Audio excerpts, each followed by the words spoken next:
tumkaribishe mwakilishi wa Round Table Sister walikuwa wanasajili watoto na akina mama. SGD oye!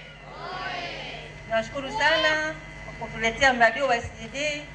Yaani umetuwezesha kupunguza au kama sio kuondoa basi hata kupunguza udumavu kwa watoto, kwa sababu akina mama tunapowasajili tunawaelekeza jinsi gani waingie kwenye ule mfumo.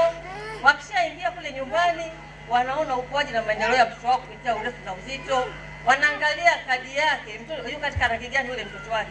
Mama yule pia anashauriwa kwenye kupitia simu yake afanyeje ili mtoto wake akue vizuri.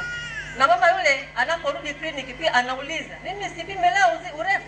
Anajua kwamba nikipima urefu na uzito narudi kwenye mfumo wangu ili nipate kujua ukuaji na maendeleo ya mtoto wangu. Mtoto huyu anakulaje, anakuwa vipi, anatakiwa leo nimlishe vipi.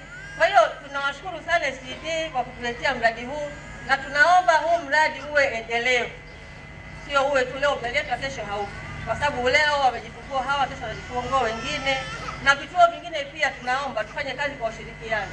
Hii imetusaidia kwa sababu tunafanya kazi as a team.